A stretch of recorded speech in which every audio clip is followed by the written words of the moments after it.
is up, everybody? How's it going? Sorry for being late. I appreciate you guys being here. I was having some technical difficulties.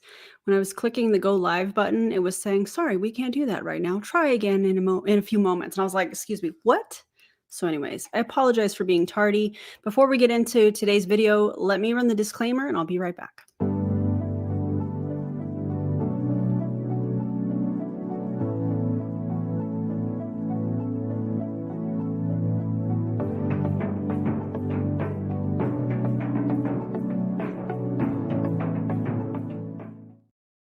Okay, that being said, welcome everybody. If you are brand new to my channel, my name is Erin Bees. I'm a wife, a mom, a military veteran, a certified personal trainer, and I spent 13 and a half years in multi-level marketing, healed my way out, and now I'm using all of my social media platforms to educate and raise awareness around the dangers of multi-level marketing companies and the tactics used by their reps. How's everybody doing? DC, thank you so much. I appreciate you. Want to give DC a shout out because when I was reviewing this video that we're going to react to, I'm going to download it real quick. There is part of it where the sound is like a robot a little bit and it's kind of choppy. So I asked DC, it was Charlene's idea, so thank you, Charlene, to see if DC could work her magic on it. And unfortunately, she wasn't able to do that with the sound, but she did add captions because it can be kind of hard to hear. So DC, thank you for doing that. I appreciate you so much. All right, we have a lot to talk about. We do. Did y'all see the thumbnail? I had some fun creating that with the members earlier today. So I feel like I'm seeing some infighting, the very, very beginnings of some infighting between MLM coaches. Yeah. DC said the sound is still adulterated, but there are captions too. So thank you for doing that. I appreciate it. All right. So this is Kristen. I have featured her on my channel before. If you guys don't remember, hold on and I'll play this for you. Because I don't think that this reel is going to age well. Let me play this. And we'll go from there. Let me know if you guys remember this one. About MLMs because those aren't even a thing anymore. Let me explain why. Okay, multi-level marketing is based only on you having success or making money by getting people to be under you making money. No. In network marketing and social selling, it's completely different. In network marketing and social selling, you actually can make good money with just a customer base, which is no different than affiliate marketing. Those girls slinging those Amazon links, they make commissions off of those referrals. No different than social sellers. They can have an amazing broad customer base where they're making commissions, or they can empower other people to make money by having their own customer bases and sharing. Do y'all remember her? I think it was an MLM fail or a top fail video. Oh, Erica, that's incredible. I'm so glad that you got out. That's amazing. Congratulations. Cal, member for 4 months, watching the MLM 1% and floating coaches getting nervous over the wave happening in MLM companies, not their own, is a fun ride together. Indeed. Indeed it is. You don't have to buy your commissions in affiliate marketing, Miss Ma'am. Indeed. The girls are shaking. Y'all remember this? Let me play the rest of it because it's laughable in my opinion. Sharing. So you're either helping customers or you're helping business owners. So that's what's amazing about the network marketing business model or the social selling business model. It's a B2B business, means business to business. You're developing other business owners, and a B2C, meaning business to consumers. The irony of her calling distributors in multi-level marketing business owners. Because here's the thing. This was done in early February. And if they were business owners, Kristen, they wouldn't be crying on the interwebs about losing their team pay because they would be making the decisions versus the company making the decisions. So there's that. Let's see what else Kristen has to say here. What? That's amazing. So stop using MLM. No, hey, those are gone. Stop using MLM. Those are gone. I feel like that's not going to age well. And if any other creators need this before Kristen deletes that, because that is quite embarrassing, you just let me know. In fact, I'll probably put it in the anti-MLM free content creator folder or drive. But yeah, also many of you are saying, that's not B2B, Kristen. Okay, so yikes. All right, so that was the first thing. Now, I want to give some shout outs to the individuals that sent me this information. I was sent this link to the Zoom, so thank you for that. I was also sent some screenshots of her stories, which I forgot earlier that I needed to convert to a PDF. So hang tight while I do that, because what Kristen is responding to, in case you guys don't know, is a couple weeks ago, Saint Beauty, a multi-level marketing makeup company, said that as of October, they are getting rid of the MLM model, meaning you aren't going to get paid for recruiting other Saint Beauty artists, and it's only going to be affiliate. Okay. That being said, commission is only going to be paid out on selling of the product. I'm always a little bit weary when it comes to this. And when I hear companies, MLM companies say, oh, we're going to affiliate, because a lot of these people in these companies use affiliate marketing as a way to seem like it's different than multi-level marketing. It's the reason that they created network marketing. It's the reason you see terms like social selling, social retail, those types of things. So I'm a little weary until I get all of the information from the company. But according to Saint, as of October, they are going to be doing only affiliate. We shall see. Then the other day, it was Rodan and Fields that said, hey, as of September 1st, we're only going to be affiliate based.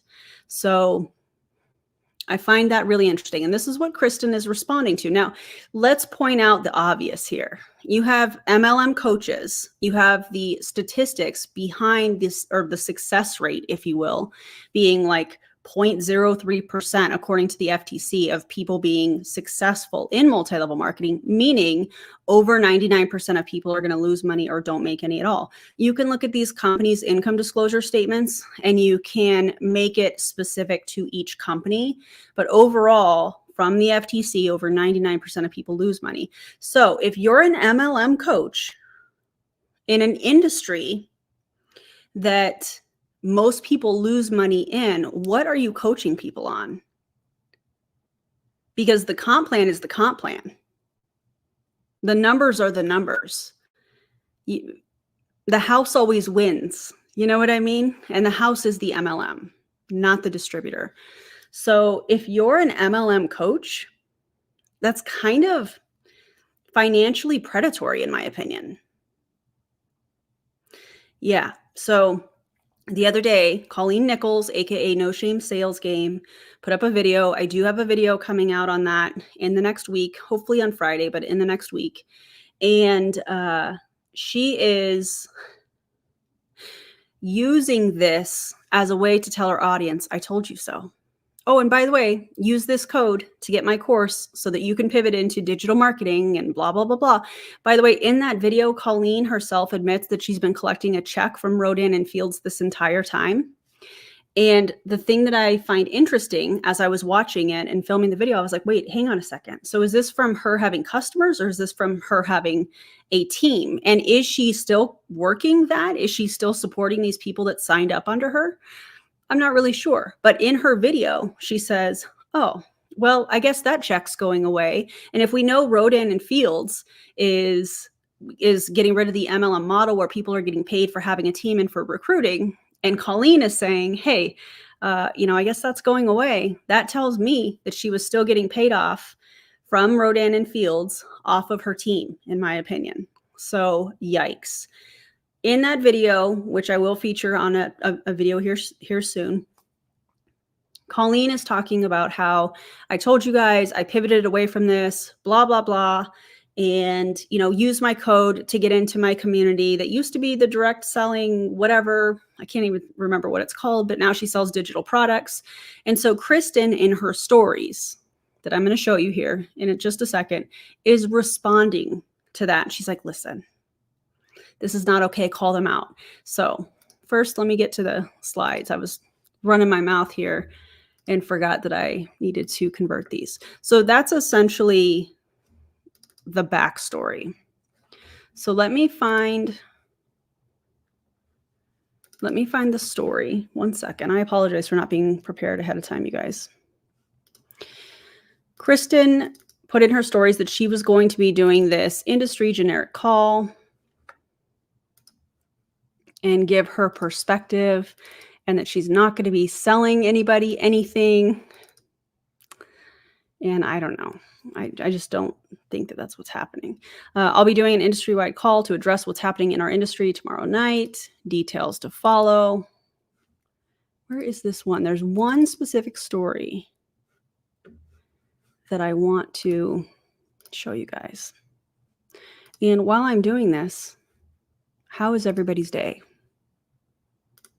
Tell me what you've got going on, since I am definitely not prepared for this. Hashtag professional. Okay. This is another one. I don't know what order these are in. So give me just a second.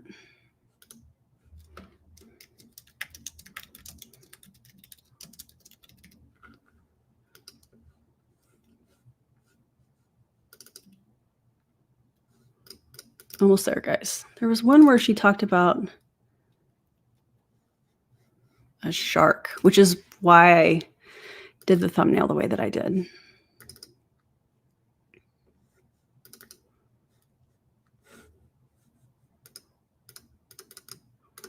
Okay, anyways. Here is, oh, here it is. Dear Lord. Let me upload it here.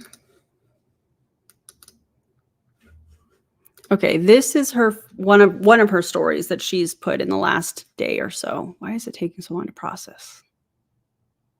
Good Lord. Day 3 of a migraine. Oh man. I hope you feel better. That's rough. Okay. Let me make this. Okay.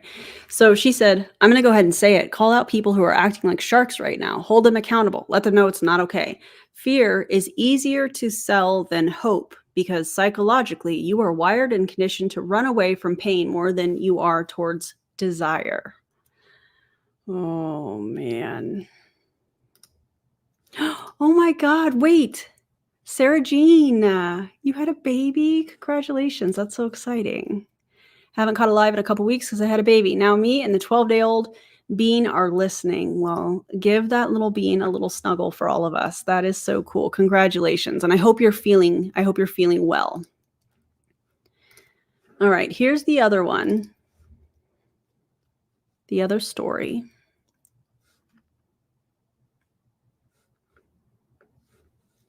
Why is this taking so long to process? I think something might be going on with StreamYard. Oh, that's not it. Oh, that's the same one. Anyways, never mind. Listen, it is a hot mess here today. This is the video that, or the Zoom that she did, and shout out to the individuals that have sent me all of this information. I appreciate you. I was hopeful, guys. She had a microphone. I was hopeful, and yet here we are with terrible sound at some point. So around minutes 10 and some change to about 17, the sound is kind of sounds like a robot. So just prepare for that in case you're listening with headphones. And if we have to skip forward, or if I have to turn the sound off and we just read the subtitles, then that's fine. We'll do that.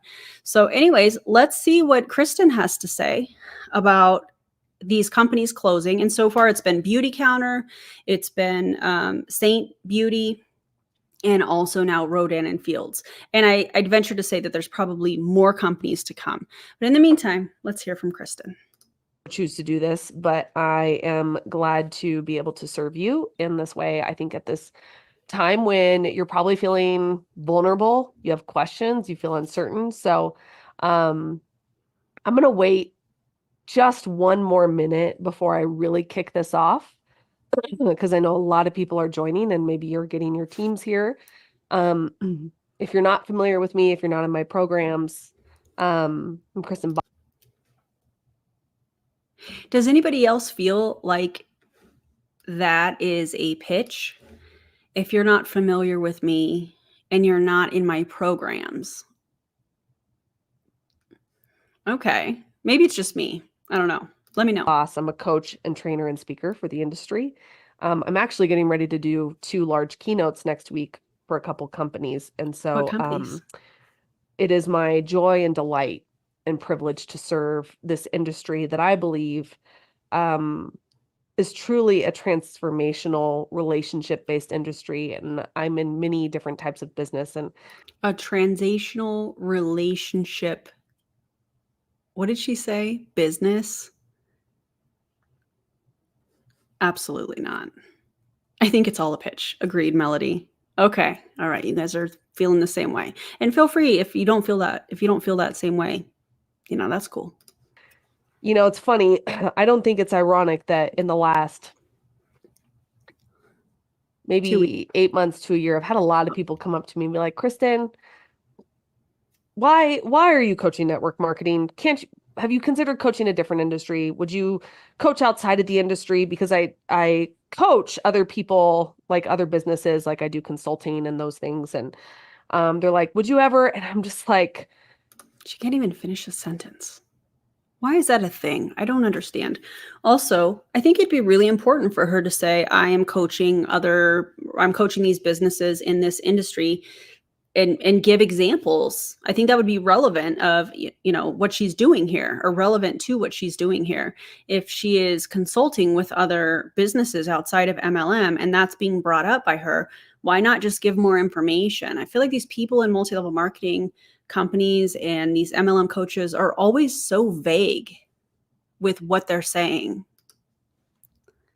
there's a very, very special place in my heart for this industry and for how I know it changes lives and changes families. And, I'm sure you've heard that, network marketing is personal development with a compensation plan attached. And I truly believe that. But not only that, I believe That's disgusting, though. That's not a flex.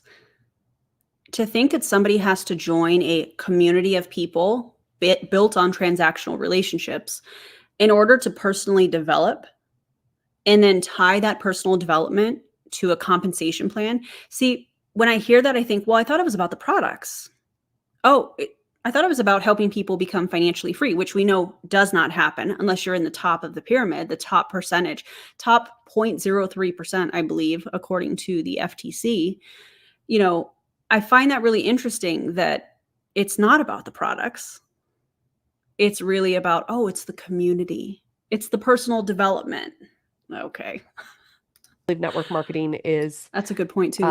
it is a paid program for entrepreneurship because most people get, except they're not entrepreneurs. And how do we know that they're not entrepreneurs? How do we know that they're not business owners?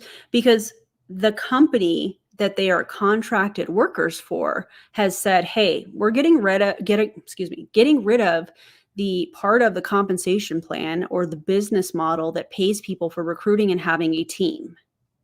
So they're not entrepreneurs. They're not business owners, because again, this would not happen if they actually owned their own business unless they made the decision to do so.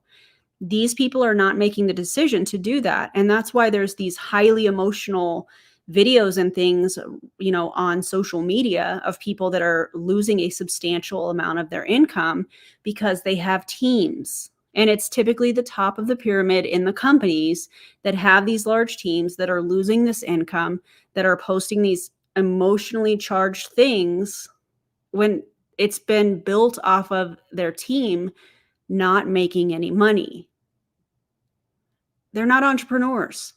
their start in the world of online business with social selling. I can't tell you how many circles I'm in that are filled with people that have massive companies that are doing huge and extraordinary things in the world. And when we talk about huge and extraordinary things, like what? Also, which companies?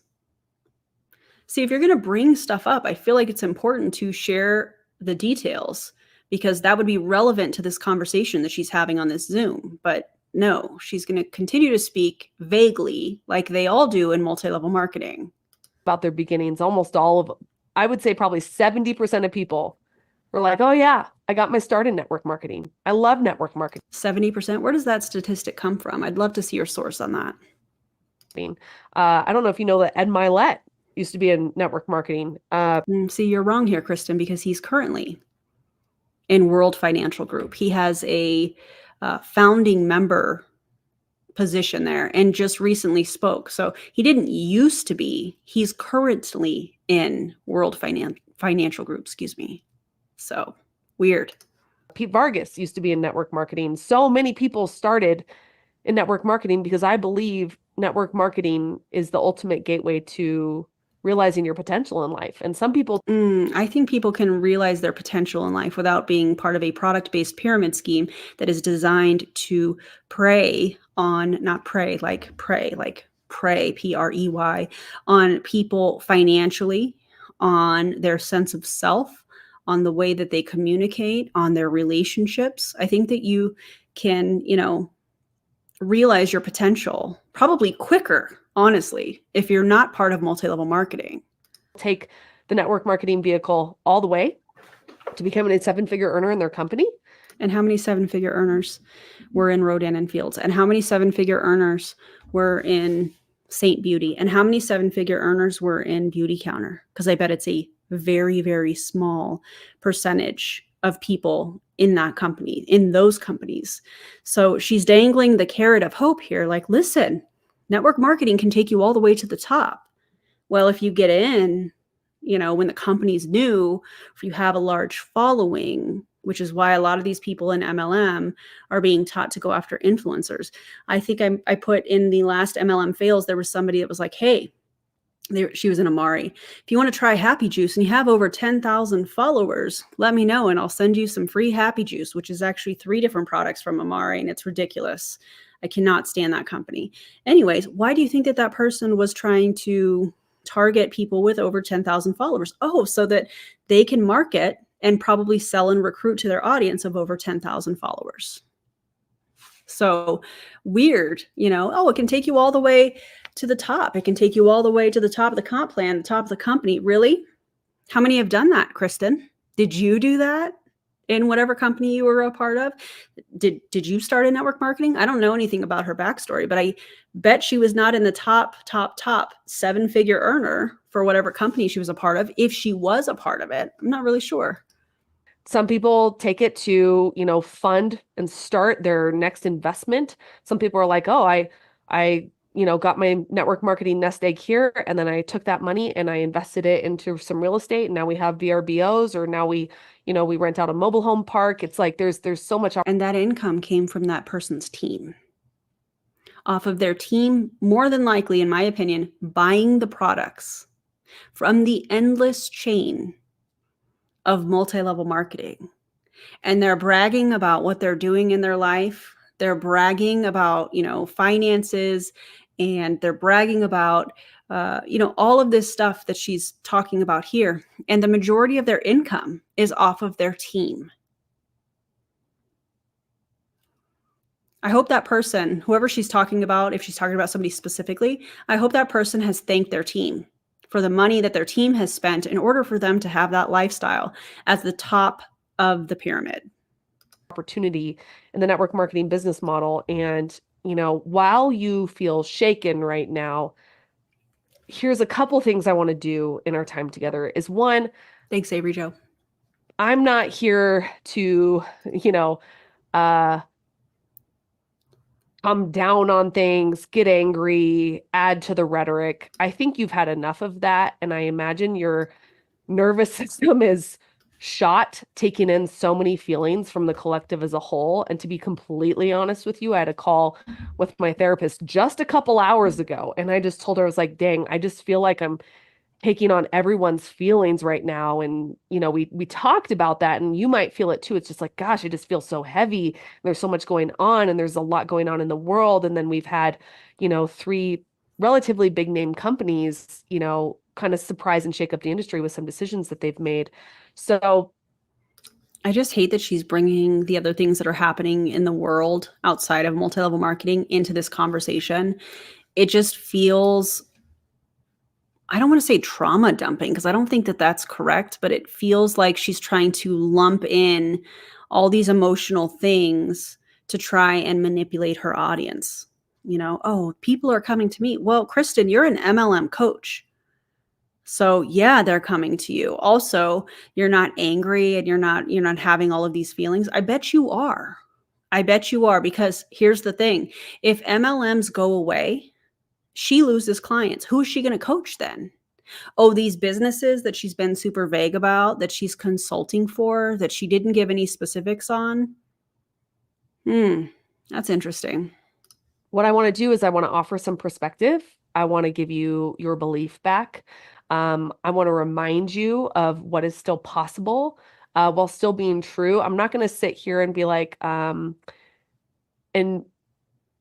like shoo away the hard parts. I think we owe it to ourselves to say, you know what, this is hard. We all feel it. And anytime we see a company make that decision, it brings up questions for all of us. Like, oh, what about, and I see it, like my DMs are absolutely flooded with people like, what does this mean for my company? What does this mean if my company goes to an affiliate? That's a good point, Jessica. In my opinion, I don't think getting in the beginning is still the key to success. Example, Shanana Banana. That's what I call her. I think it's more about having a charismatic personality that attracts people. That's fair. Yeah.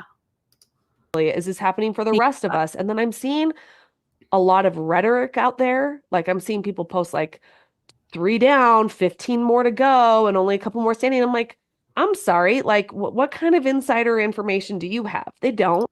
No, when I say we, I mean the anti-MLM movement and the people that are involved with the anti-MLM movement have stats and data and survivor stories. And some of us have our own personal stories and experiences with multi-level marketing. So yeah, unfortunately, these are not going to be the last 3 that close, that go affiliate. And in fact, I think it's going to be, Monat, however you refer to it. I always say Mona, because don't join that company. I think that's going to be one of the next ones to close. I don't know how they're still functioning. I don't know how Prove It is still functioning financially. And the same goes for Optavia and Modere. I don't know how they're still operating.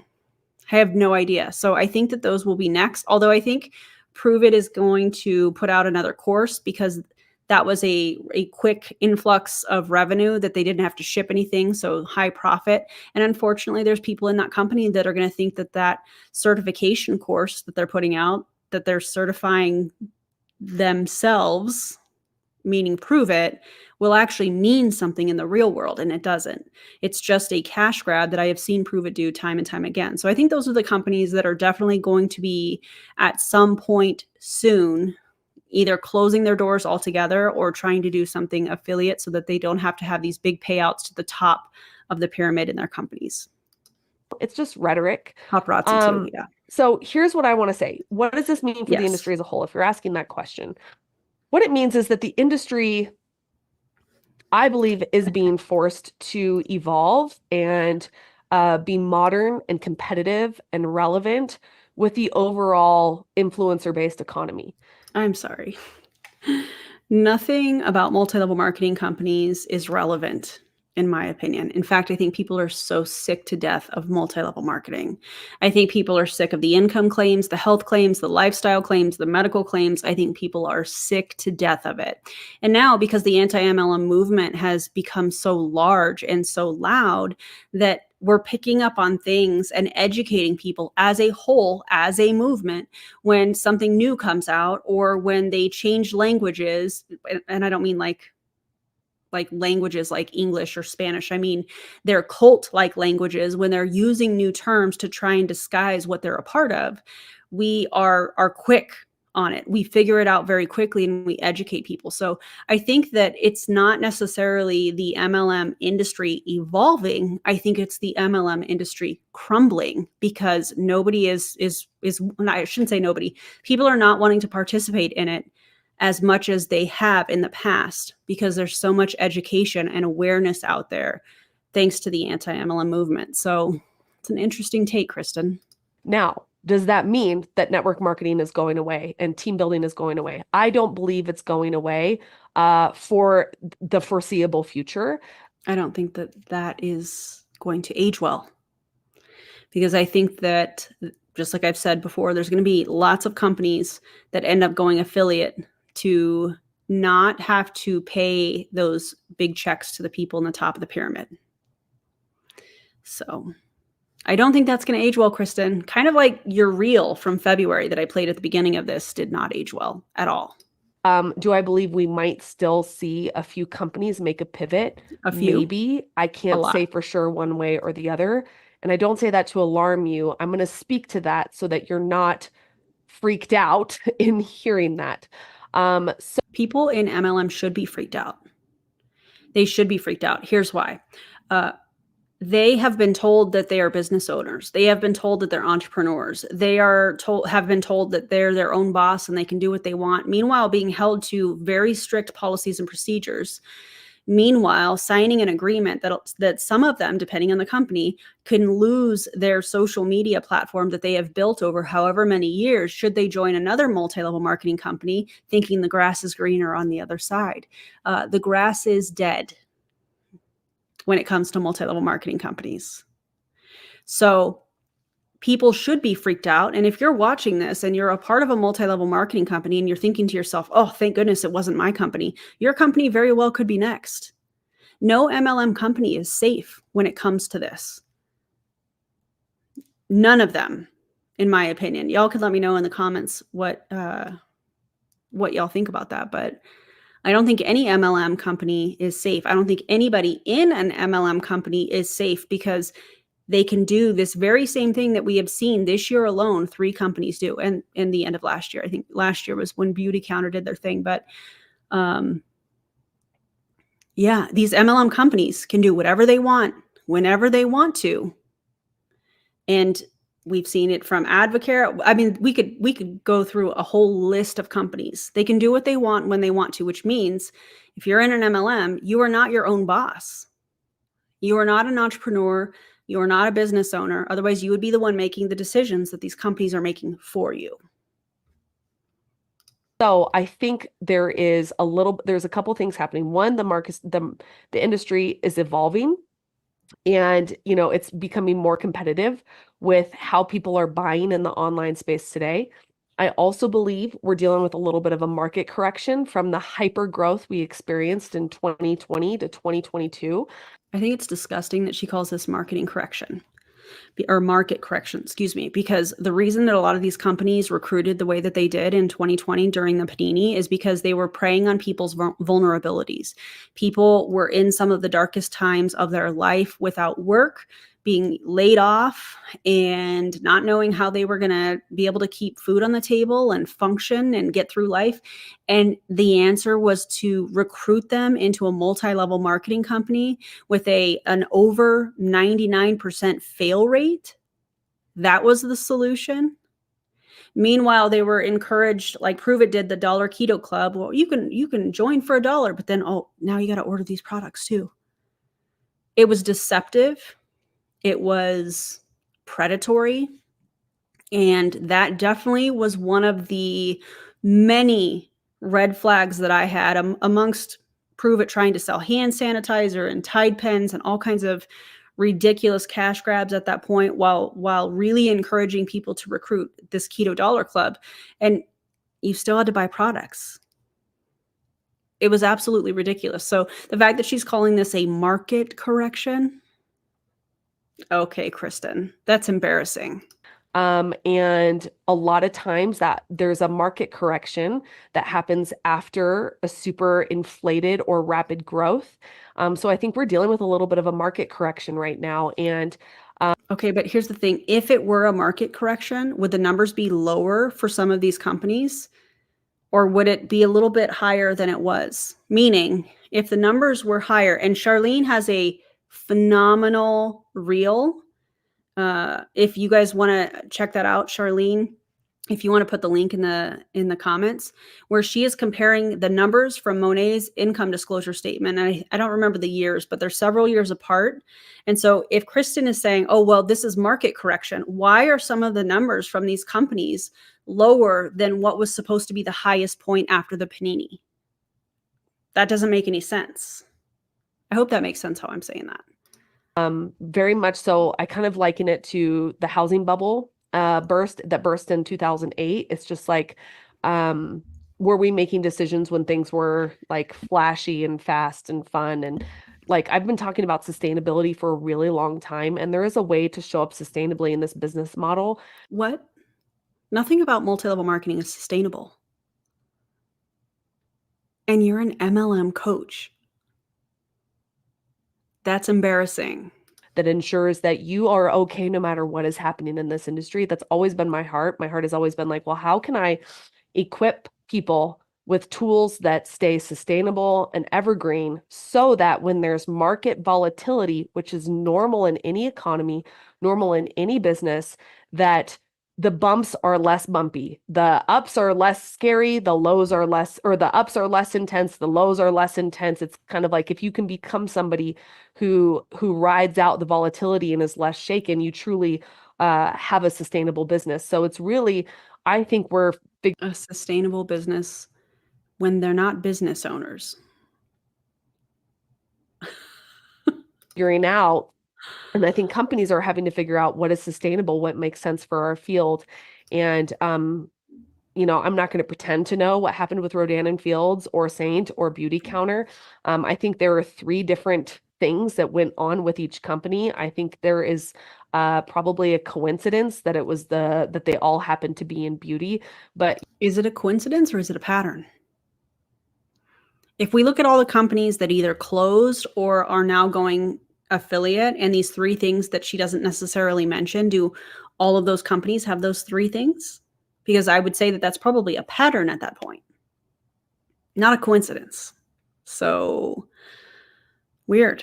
you guys, beauty, it ain't going anywhere. Beauty industry, the weight loss industry, there's a concept called infinite scale in the online marketing and business space. And it's pretty much spaces where there's such high demand for the thing that it's like you can just infinitely make money in that space. And it's wellness, it's diet, and it's beauty. Those are like 2 of the big ones. Now, is that to say, like, if you're not in diet or like wellness and beauty, that you don't have an amazing product on your hands? No, not to say that at all. But that is to say, like, it's not going anywhere. If you were asking, should I be worried about my company? I am not your CEO. I want to say, I really want to say, Darren. you're fine. Nothing could possibly happen. But I am not looking at your company's profit and like P&L sheets. I don't know what's going on. I'm not privy to that information. But what I can say is it is appropriate, and I know some companies have already done this, where the CEOs of the company have reached out to the field and said, hey, here's our response to what's happening. Here's how you know you're still safe. Here's our plans for the company, and here are those things. Now, you could push back and be like, Kristen, like, what's to say the other companies didn't say the same thing to their field? How do we know it's not just lip service? You don't, just like in the corporate world. And there's always going to be. I forgot. I was watching this earlier with some of the members, and the amount of fallacies that she uses in this, practically begging people to stick it out in the multi-level marketing industry so that she can essentially still get paid, in my opinion, is astounding. Astounding. Risk in business. You go out on your own, there's risk. You work for corporate, like corporate America, there's risk. Like people can lay you off overnight, no explanations. There's risk in network marketing. So Speaking of fallacies, comparing somebody in a corporate style or a traditional style job where they're getting paid an hourly wage or salary, and if they're full-time, they more than likely have some type of benefits, to multi-level marketing where over 99% of people, according to the FTC, lose money or don't make any at all. And saying, oh, they have the same risk. Really? They have the same risk. So when you're in MLM, you're working all the time. And unless you sell something or recruit somebody who purchases something, typically you're not making any money. So all the time that people are spent, going live or putting up content on social media, especially on a social media platform that is not monetized, they're not making anything. They're advertising for this company for free. They're working as part of the advertising and marketing team for that MLM company for free. These two are not the same. You're comparing apples and oranges, Kristen. Part of what I want you to sit and understand with is, while it sucks, is we have to understand that there's always risk with business. No matter what, no matter where we go, there's always going to be risk. So it's okay, I would say, and I was encouraging people in my programs for this, it is okay if you have not heard from your CEO, Of course, you were encouraging people that have not heard from their CEO, the leader of the company. The CEO should be the first person that these people are hearing from. Whether we're talking about Beauty Counter, whether we're talking about Saint Beauty, or we're talking about, what is the other company? Rodan and Fields. Any MLM company, in my opinion, if the CEO is actually the leader that they claim to be, they would be speaking on this to the people that are involved in their company. And if they're not, they're cowards. Face your people. your company, now is the time to ask that of your corporate leadership, because they can, like, a lot of times these corporate companies, they hire me to come and do a keynote speech, and they're like, Kristen, you can say the things that we can't say. So can you go say? Are you kidding me? So these companies, these MLM companies that more than likely know that the only people making any money, number one, is the CEO and the corporate staff that are getting some sort of a salary or hourly wage, know that the people in the company the majority are not making any money because they have typically an income disclosure statement. Not all of them, but a lot of these MLM companies do. They're aware of what's going on. They know who is the best customer. And in my opinion, it's the distributors. And then they're going to hire you because they're afraid to face the people that paid to get to the event that they're putting on. Oh, you're the keynote speaker, so you say the hard stuff. Cowards. Cowards. That's what these CEOs are. If this situation is real that she's talking about, and these CEOs are afraid to say, hey, we can't say that, so you go out and say it. Cowards. That's unbelievable. That's not leadership. Unbelievable. Those things from stage. But this is the time where it's like, hey guys, I can't say the things. You have to say the things, because it's your company and your field deserves to know why they should still feel safe with you. And I think companies are doing that. If your company hasn't done that, I don't think that's a reason for you to sound the alarms and freak out. It's just something for you to consider. Okay. I think if you're in an MLM, you should be hearing the alarms, because your company is not any different than any of these other companies that have closed down in the last few years or that are going affiliate based now. Your company is not that special. Your company is not that different. It's the same business model in the same industry. And now we have all these MLM companies that are carrying very similar things. So none of them are really standing out. Even though they say they are, they're not, in my opinion. Okay. Now, I also want to talk about, usually whenever this comes up, there's always going to be the people that are like, you're like, how do I respond to the haters? There's so many haters that come on and be like, see, this is why network marketing doesn't work. See. And it's like, ignore them. Those people are always going to look for reasons. And if they're especially going to sell you like, this is why you should do this instead, please remember that I'm saying there is risk wherever you go. And with. Okay. First of all, these people, like Kristen or people in multi-level marketing, say that anybody that disagrees or that points out facts and statistics and data from the MLM companies are haters. If you disagree with what they're doing, what they're participating in, how they're doing it, you're a hater. Fine, I'm a hater, but I'm a hater that is showing statistics. I'm a hater that is sharing my personal experience after 13 and a half years and 6 different companies. I'm a hater that is sharing actual knowledge so that people don't join these things. So that's fine. Call us a hater. I really don't care. Frankly, I don't care what anybody calls me, to be quite honest. And if you're like, wait, what? Refer back to my reading mean/weird comments from my channel that I put out last week, because I do not care at all. Anyways, I just find it interesting that she is, yeah, we're all haters, that she's saying this. Don't listen to the haters. Don't listen to people that are actually critically thinking. Don't listen to people that were a part of that company. Don't listen to people that see it for what it is and have looked at the compensation plan and know the numbers. Don't listen to them, especially if they're just trying to get you into this other company. Okay, Kristen, what about the people that have never been a part of multi-level marketing that see this for what it is? What about those people? Are those haters too?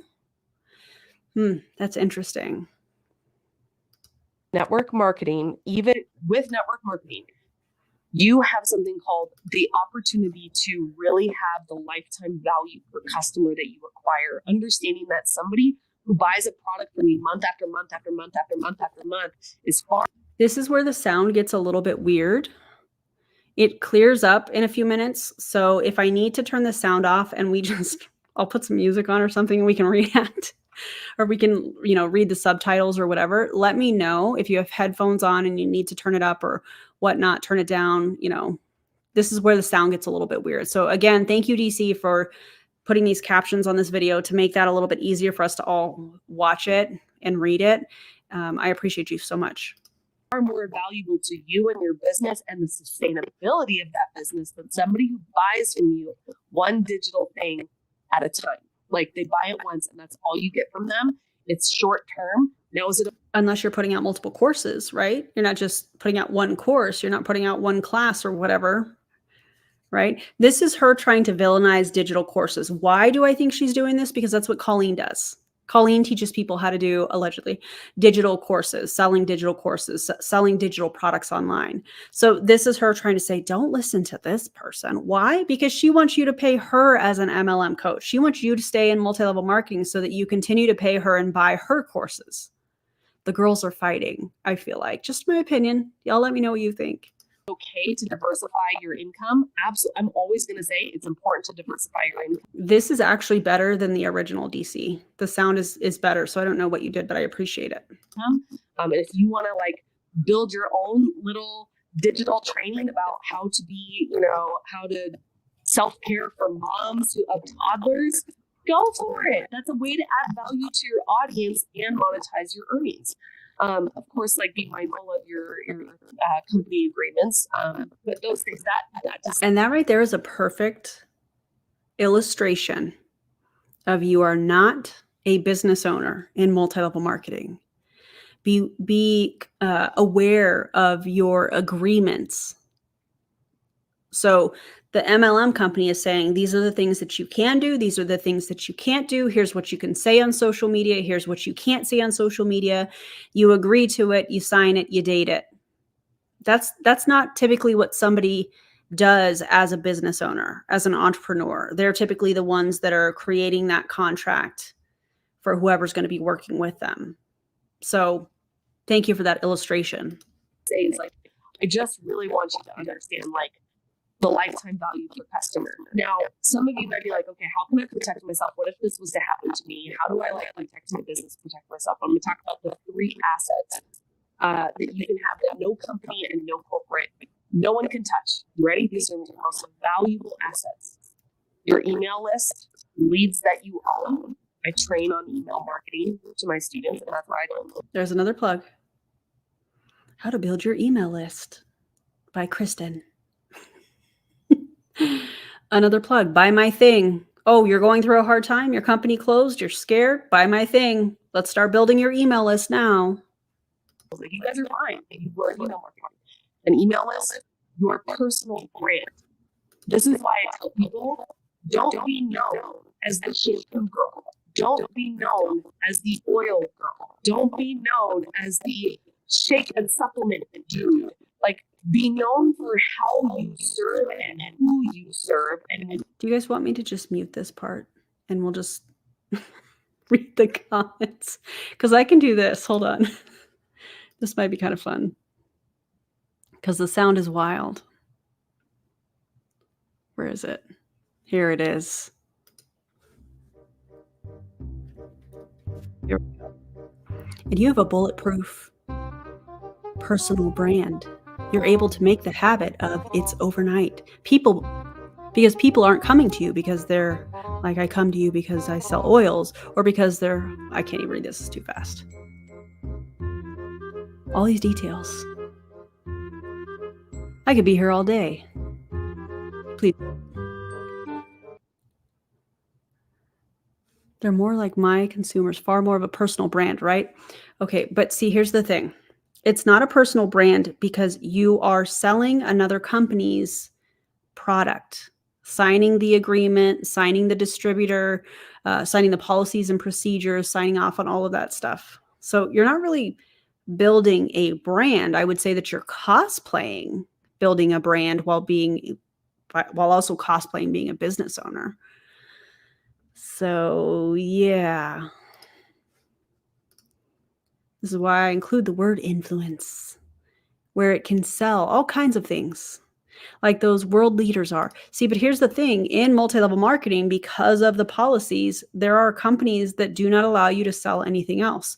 And by the way, why even be in a multi-level marketing company if you can be an influencer and have affiliate codes for the things that you enjoy that you can advertise to your audience? Why even be a part of multi-level marketing? It doesn't make any sense.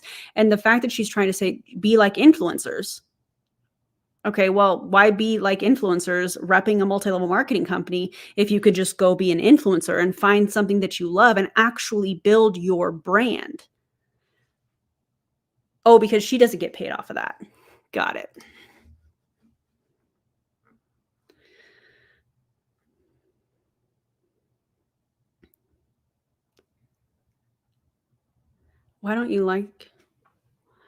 What?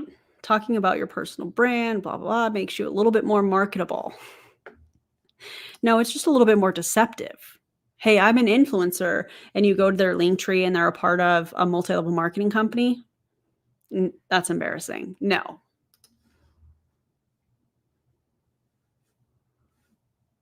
Now labels on your email list and everything like that. It will take you, me, you, that you all have value and don't make me of you is your skills. Let's see if the sound is better because this is wild. Hold on. Marketplace.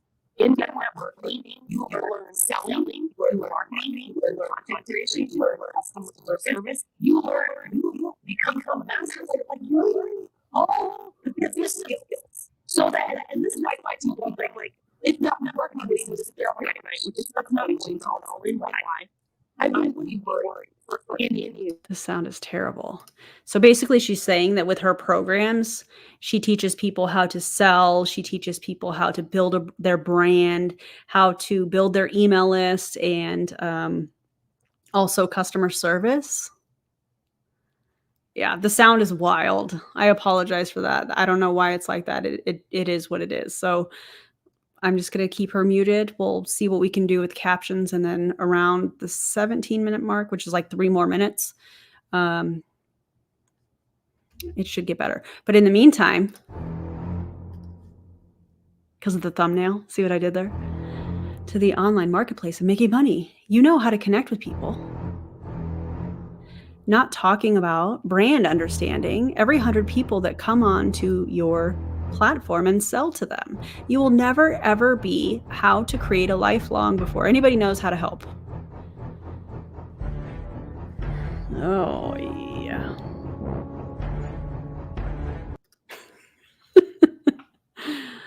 This is your notice. What I'm doing is I think a lot of people and be like Chris and I can believe in industry. I can look at my company, tell me I can believe in my product, tell me like, where is the belief in yourself? And then own your own skill set. And you're fine. You're doing it. What are you talking about, Kristen? Listen, just keep believing. Don't stop believing. You know what I'm saying? You should stop believing because MLM is dying. And if you have somebody like this or your upline is telling you something like this and you're in a multi-level marketing company, I know that I make a lot of jokes.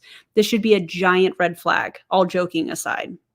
This should be a wake-up call to people in multi-level marketing to do a profit and loss statement, to look at what they are spending versus what they are making, if anything.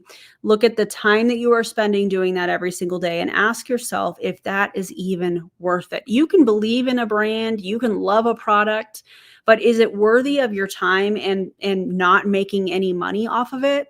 I don't think so. I think that you are worthy of being paid as an actual affiliate. If there's a product that you love and you can get an affiliate code and you're comfortable sharing it with your audience, I think that you deserve to get paid and not work for free when it comes to these MLM companies.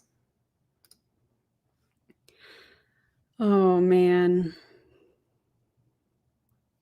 It's a rapid heart season. What? Can't take it from you. No one can take away your work in the world and how you show up and help people. Do you understand? See, notice none of that has to do with anybody getting paid for the work that they're doing. Nobody can take away your skill set. Nobody can take away the work that you've done. Well, what about getting paid for that work? I think that there's nothing wrong with getting paid for the work that you are doing. I think everybody deserves that. Oh my God.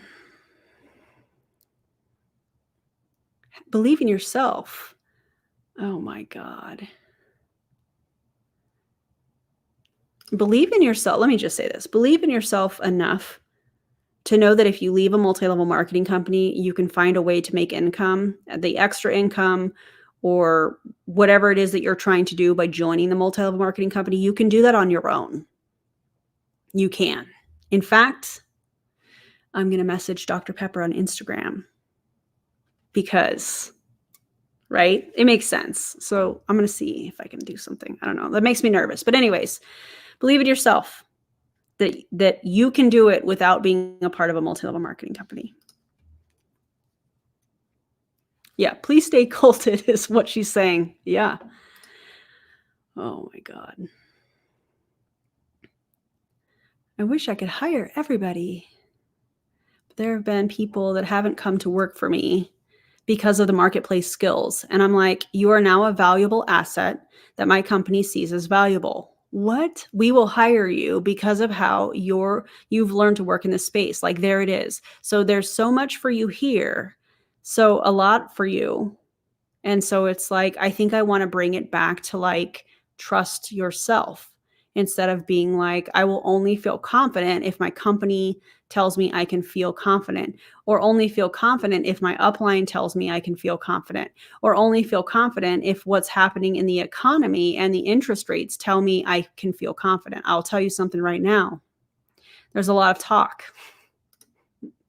Indeed, there is. Coming from you, Kristen. About like the recession. People are buying. What is that? There is no slowdown of people in my Starbucks drive-through line. Really? Because I've definitely noticed the Starbucks that I go to. I go to the gym that has a Starbucks. I don't support Starbucks. Just to be super clear.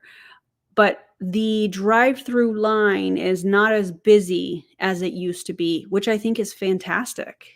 I think that's great. So that's weird, Kristen. Spending money on an $8 latte. No one is, guys. Actually, yeah, people are learning how to make that from home. People are learning what companies they want to spend their money with, and they are spending money with those companies. So, yeah, weird. Yeah, that's one Starbucks, not all of them. There's still like, my husband was talking last night. He's like, I'm in these forums just to watch what people buy. It blows my mind. People are buying like crazy.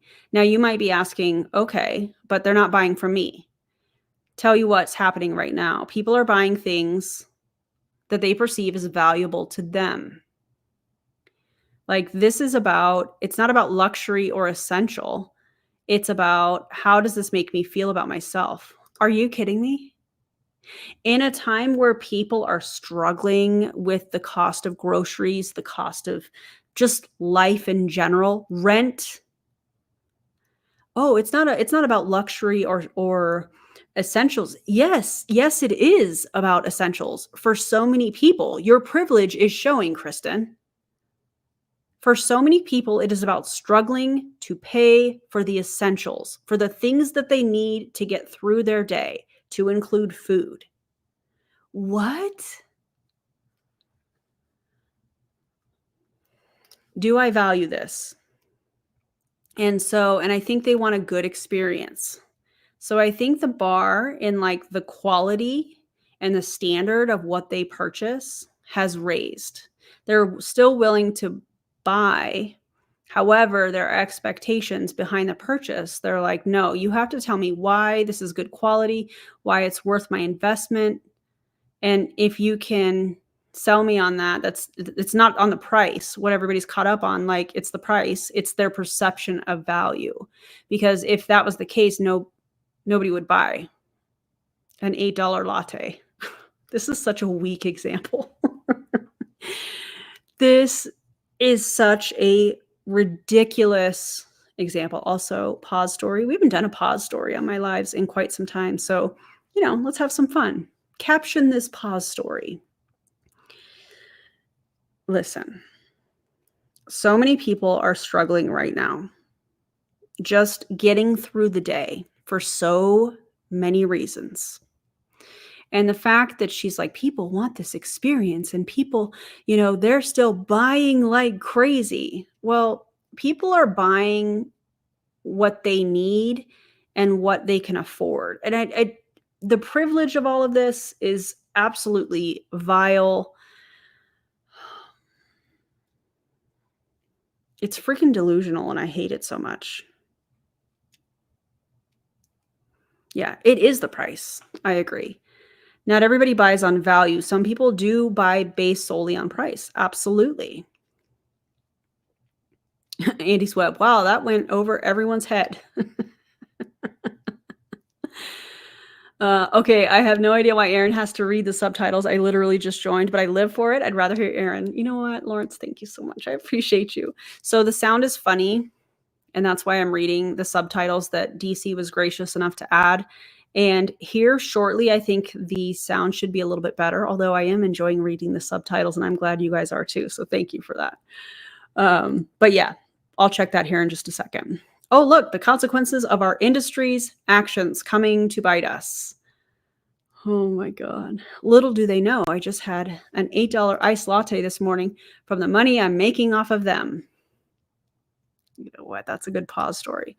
Pause story. Watch me balance this word salad on my hand. I need a circus sound. That would have been good. My wife and I are on the money saving train. My sister and I compete to see who can save the most on the electric and water bill. I love that, August. That's cool. Why does my mama think I'm Delulu for joining an MLM? I love it. Let's see if the sound is a little bit better.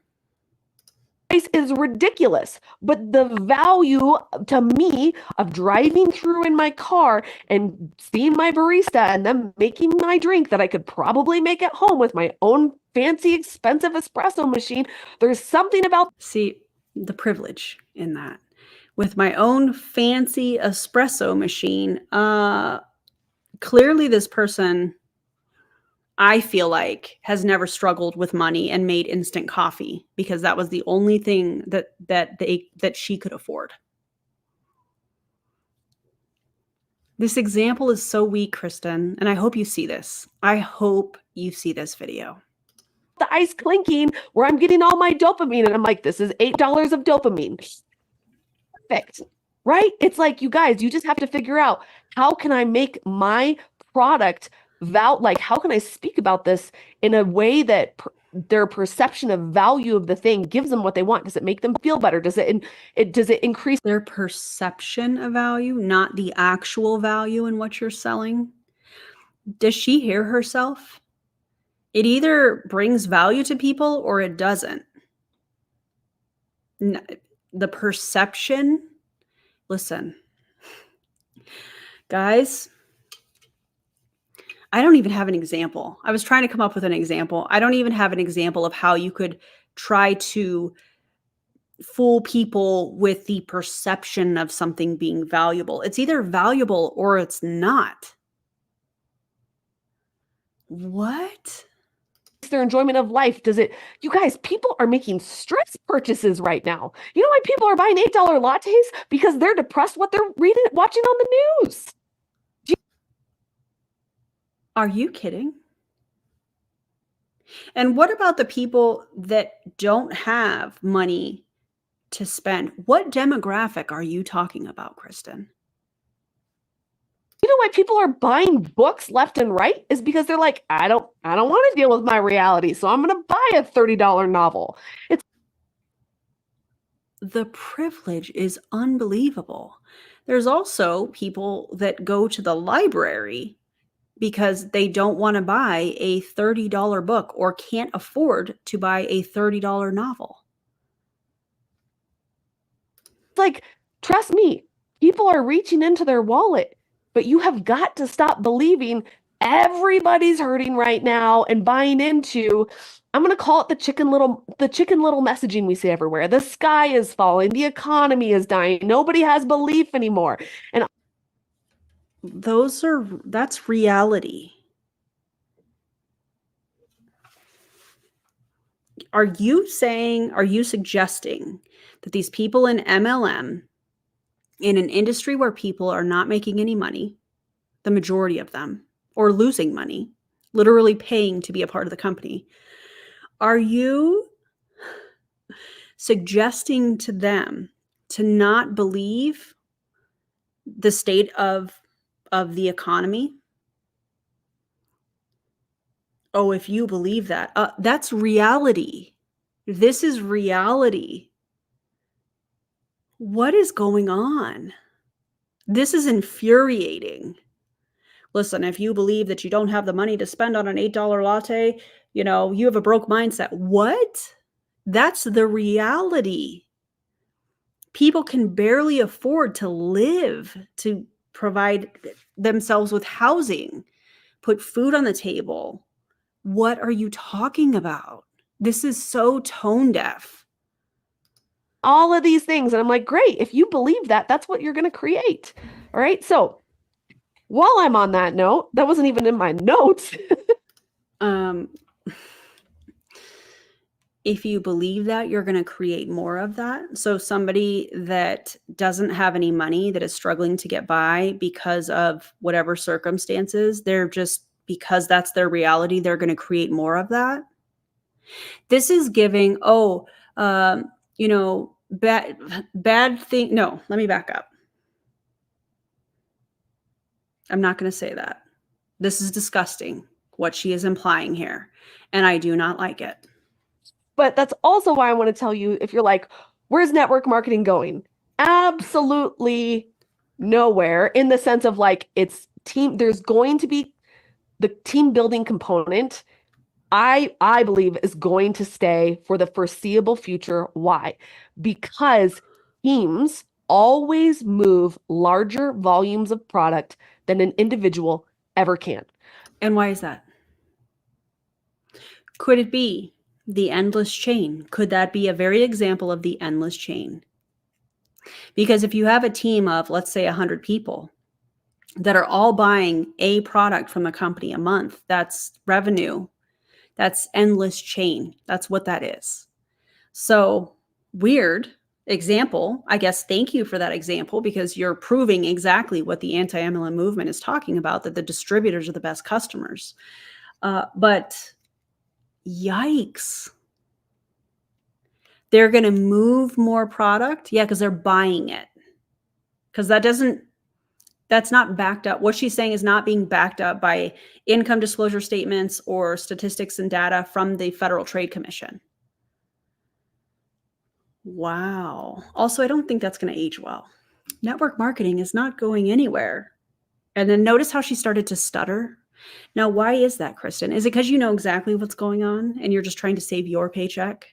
Trying to keep people in the scheme as long as possible so that they pay you for your courses? Is that why you're doing this Zoom? I'm not going to try and sell you anything, but the amount of plugs for your programs and courses or whatever, and the amount of times that you've mentioned being a keynote speaker, hey, hire me. I'll come in and say the hard things for your company because, the CEO is a coward, in my opinion, is pretty disgusting. You may not be trying to necessarily sell to the distributors, but I bet you're trying to get companies, MLM companies, to hire you to keynote speak that you get paid for. So, wow. There's far more, while it's a higher expense item for a company, there's still far more incentive and advantage to have teams moving volume. Teams will always outperform volume. Okay. But Kristen, I thought people in MLM have said that you can, you can scale. They like that. They like that term. They can scale all the way to the top of the company off of customers. Now, what I'm hearing you say here is that that's not the case. I'm hearing you say, well, yeah, not a lot of people have a lot of customers. That's kind of the unicorn, if you will. That's what I feel like I'm hearing her say. But the teams that are all ordering products, and some of them have customers and some of them are recruiting people, how does that benefit those people? Oh, it's not about those people, right? It's about the top of the pyramid and it's about the company, because revenue is revenue, right? Regardless of if it comes from distributors that are not making money in an industry that brags and boasts and tries to fool people with trickery, that, oh, you can come in and you can make an extra $500 a month. Meanwhile, we compare that to the income disclosure statements of these companies, and that's not true. So it's not really about the distributors. It's not really about changing the lives of those people. Because remember at the beginning of this, she's like, it's personal development with a comp plan, tied to a comp plan. Okay, how did we get to making sure the company has revenue and screw the people in the company as long as they keep ordering the product? Because those two things feel very different. That's just my opinion. Maybe it's a reach. I don't know, but just yikes. Now, do I think there's going to be companies that, like the ones that go pure affiliate? I'm just like, good luck. I mean, like what you're doing is like you're cutting out so much of the initiative for why the team should move volume. It's like, well, now you flatlined my earning potential. And now, so it's like right now you still have the leading edge. And that's on the majority of the income being made off of recruiting versus off of selling the actual product. So Kristen, thank you for that. Appreciate that. Yikes. So you can't go all the way to the top of these companies by just selling product. You have to recruit. Yeah. Wow. I mean, she found a way to still make money off MLMs. Now, if only she'd use that tenacity for good. Yeah, agreed. This is wild. Still are compared to our Amazon friends out there who are making 1% to 5% commissions, like pennies on the dollar. Like you guys. Like that's the only way to do affiliate marketing? I don't think so. There are so many different ways to do affiliate marketing. And I love how they always use the Amazon example of making 1% to 3%, which Amazon has different categories. So if you sell certain things, there's different commission levels. So there's that part. In addition, there are companies that pay up to 30% commission that I have personally seen for affiliate marketing. So these examples, of, oh, well, you're only going to make pennies over here, but only giving one example. And in my opinion, one of the worst examples of what affiliate marketing could look like for people, trying to say, oh, don't get out of MLM because this is the best commission rate if you even sell the products, because the products are so overpriced, that commission, this is the best opportunity for you. It's not, because the money that people in multi-level marketing are spending, it just doesn't make any sense. So I just find this really, really interesting. And also, yes, I love when they say the quiet part out loud. She absolutely is. Because remember when I showed the reel at the beginning and she was saying, oh, well, can we stop calling it multi-level marketing? And now, I don't know, it's a different flair. It's hitting a little different. And I love that for us. Are able to do 30% commissions on the dollar. Even so, all that to say, it's like not going anywhere, because team building still will always move more volume than individuals. Do I think that the industry is probably... What do you think the team is made up of? The team is made up of individuals. And the upline, the top of the pyramid, is the one that is raking in the money from the individuals. I can't. Going to find ways to really incentivize the affiliate part or the customer building. Like, hey, there's two ways to make money in this industry. You can do it by building teams, or you can do it by, you know, a large customer base. And like, that's the affiliate leg. Great, fine. I mean, Modaire's been doing that, and it's not working out very well for them. Why? I think the financials have been a mess for quite some time. Yeah, so yikes. Say this. I do think it's important to do an inventory with your company to be like, hey, does our company encourage acquiring customers? Or is it always recruit, recruit, recruit, recruit, recruit, recruit, recruit, recruit, recruit? If that's the case and there's an imbalance of customers to distributors, that to me raises questions. Okay. You know who else that raises questions with? The Federal Trade Commission. That's literally the definition of a pyramid scheme. And if you have these companies, these MLM companies, that the majority, you'll see stuff like, let me back up. You'll see stuff like, oh, we pay 8 ways, and 6 or 7 of them are off of recruiting and or having a team and or ranking up from other team members ranking up under you. And you're only getting paid 1 or 2 ways from actually selling the product. That is the framework for a pyramid scheme. You're not rewarding people for having customers. No. You're rewarding people and giving them the most money from having a team and recruiting. So if the imbalance of customers to distributors raises questions for you and you're still an MLM coach, Kristen, that tells me everything about your ethics. And it's unfortunate. It really is. It's quite embarrassing, actually. Okay, I'm just going to say that, because then there's an imbalance of a pool of customers. And then if we have far more majority of ambassadors, there's an imbalance. And then it does become too expensive for the company to pay out all these people. So and that's what happens, or that's why, in my opinion, you will see top leaders that are terminated because the company doesn't want to pay them. Being the top of the pyramid, they want to keep that money. And that's why I feel like we see the lawsuits that we do. Michael Rutherford talking to you, prove it, talking to you. Justin Prince talking to you. I don't have the numbers. I don't have the spreadsheets. I'm not going to pretend to have insider information, but I can tell you that I sit on calls with these corporate teams. Oh. Now, I did not get on calls with Saint or with Rodan and Fields. I got on a call with Beauty Counter, and there was, anyways. Oh no, tell the story, Kristen. Tell the story. You want to flex about being connected to these companies. Tell the story, but tell the whole story.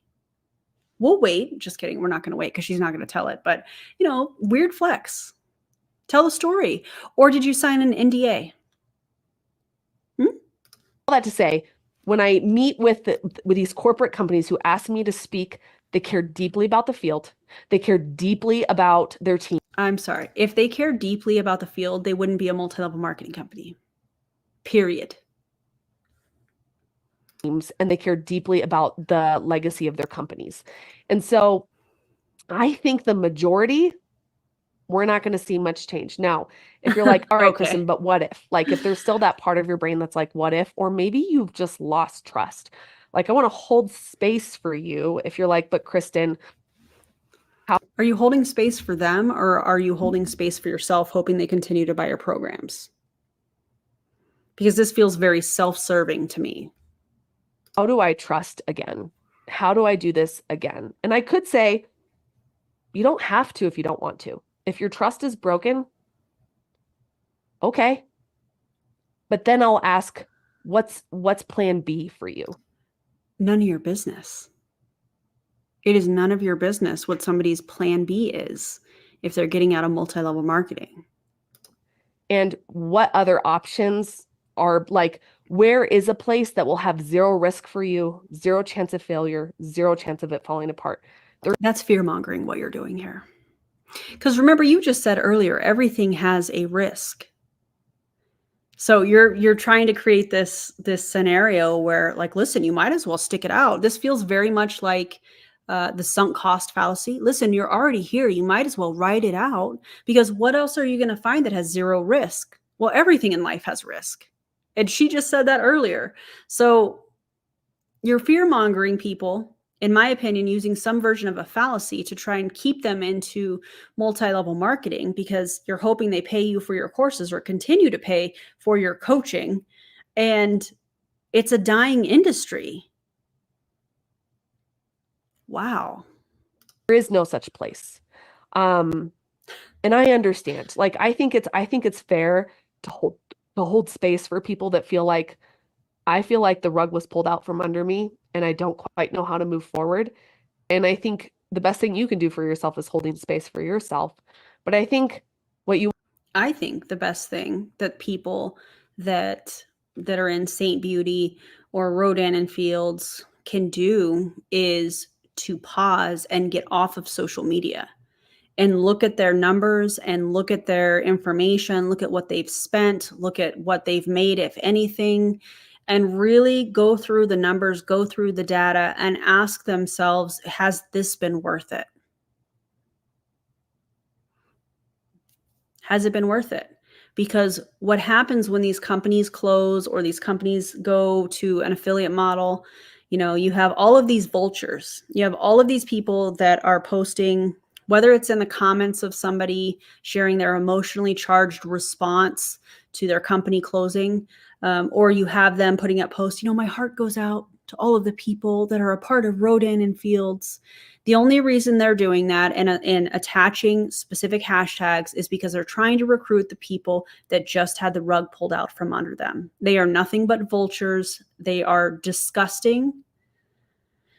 And if you are somebody that was in St. Beauty and you're somebody that was in Rodan and Fields and you're feeling that, step away from social media, because the vultures are out. I've seen them. And we're going to talk about it. So, and I think, in my opinion, this is another example of vultures.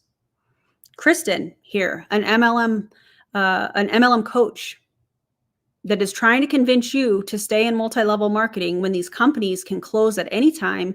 They can make changes to the comp plan, which we've seen many, many times, to make sure that the company is making the most revenue while paying as small amount as possible to their distributors, unless you're in the top of the pyramid. You're not a business owner. Your company, if you're a part of a multi-level marketing company, is not safe. This could happen to you. So don't feel safe. Don't feel like, oh, thank God my company is, so blah, blah, blah, blah, whatever. It could be your company next, because these companies can do whatever they want. You also get to know is for those of you that are rebuilding and are moving, like thinking about where am I going next, or am I going to rebuild? You're not starting over. You are building it with more wisdom. No, they are starting over. They absolutely are starting over. More experience, more knowledge, with a lot more skill sets. You're building it better. And you are not the same person who's going to build the next thing. You're going to be the wiser, more talented, more resilient, more gritty version of you. The love bombing. The business that person births is, I think, going to be a better business. And I think that person is going to understand, all right, so my next venture, I'm building an email list right away. I'm ensuring I'm building my personal brand. That is important. And I'm making sure that my spouse and I were going to talk about how we diversify our income streams, or I'm not going to let my spouse or my spouse and I were just going to decide that he's not going to retire and we're going to keep those diverse incomes, like those two income streams.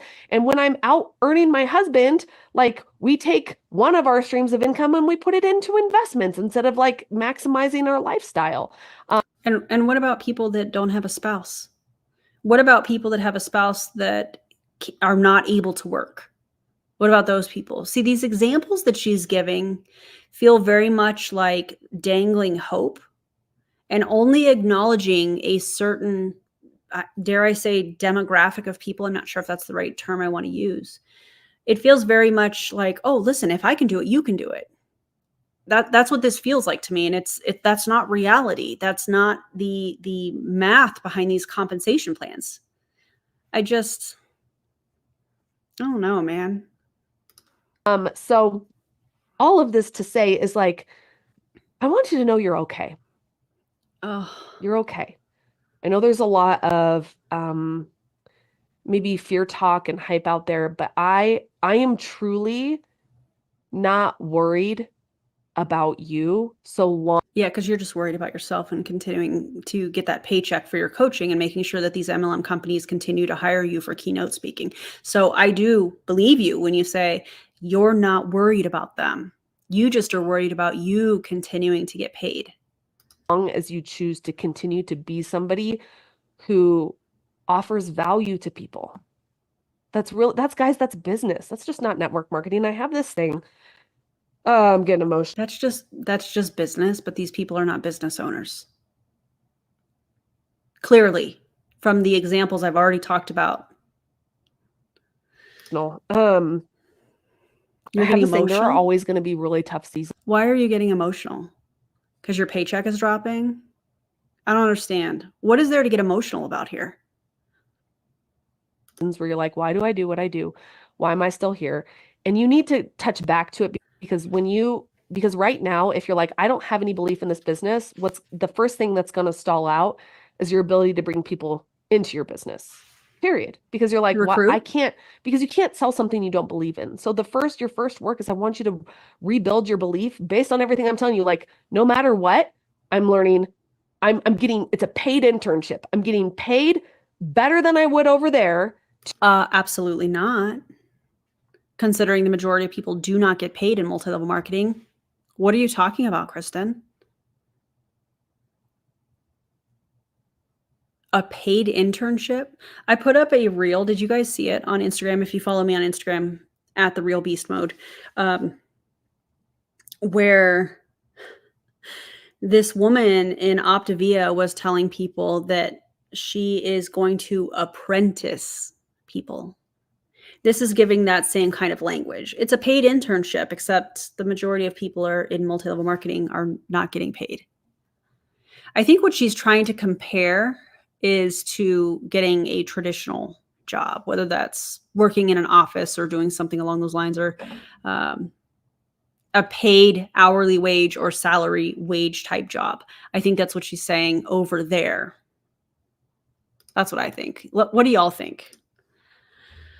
Man. To market and sell a product, to figure out my personal brand, to learn how to market myself, to become a valuable person in the marketplace, to grow an email list. Most people they spend thousands of dollars to build an email list and they're not even paid to do it, but you're paid to do it by selling a product. How amazing is that? Like, why not? Why not? What? What do you mean?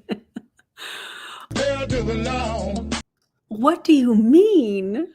They're getting paid to build an email list by selling a product for an MLM company?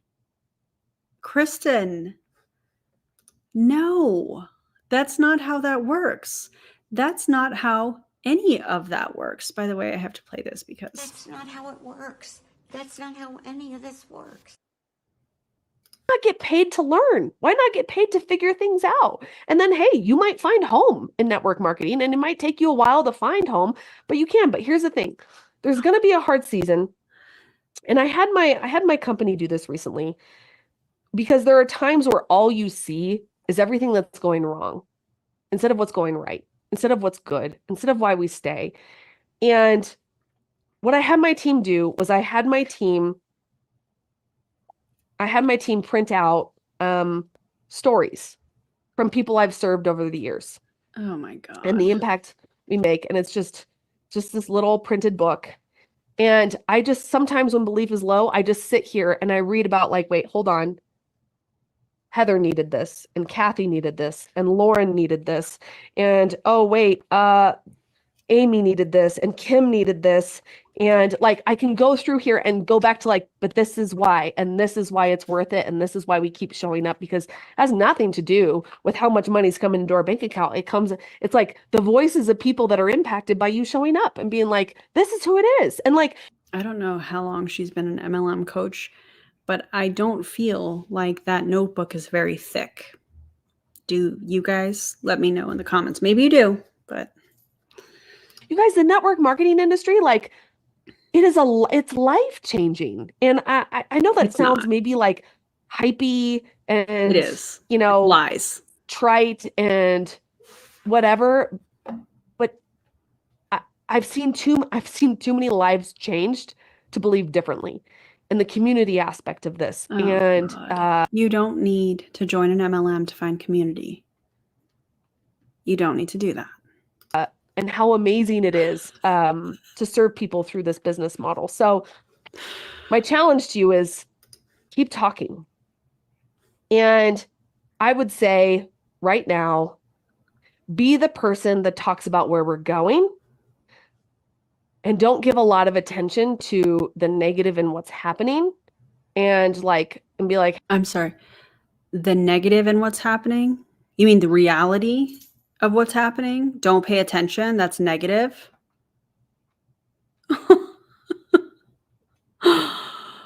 Wow. hey, here's why I'm so excited. Here's why I'm going. Here's why it's worth partnering with me.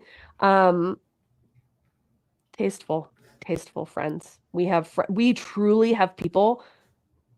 I cannot imagine the grief, the shock, the betrayal, and those things they feel. We have to give them a human moment.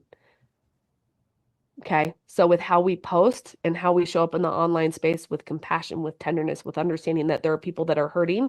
And I will tell you, the big earners in the company, they're already doing their homework. They know where they're already like eyeing where they're going to go next. They're already those things. And I'm also going to say this too. I think this is really important.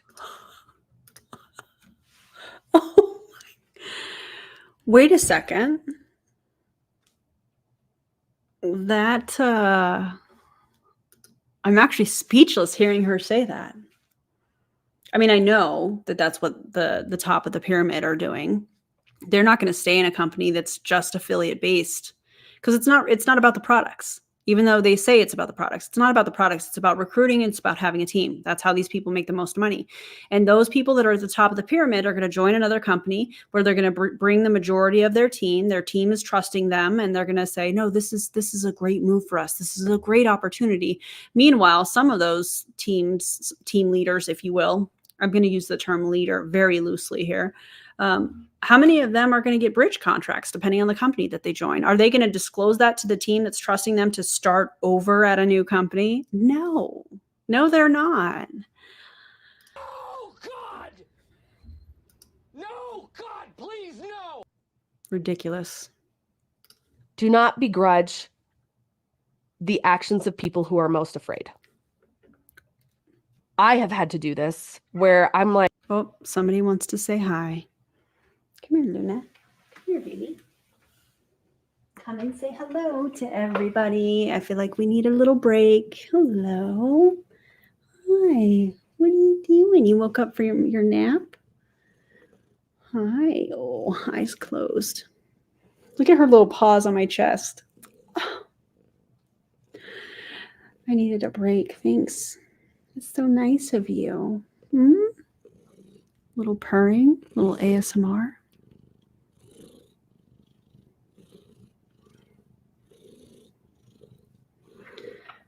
Oh, what are you doing? Huh?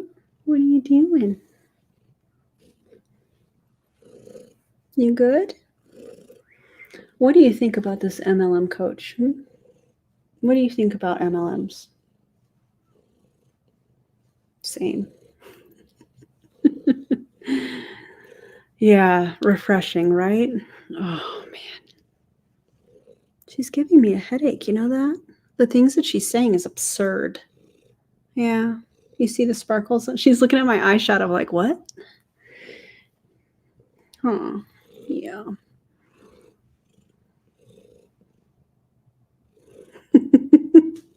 Why are you sitting like this?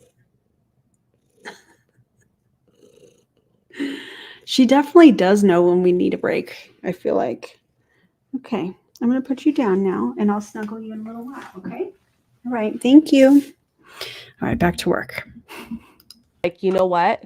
When we are scared, when we are anxious, when we are worried, we do stupid stuff.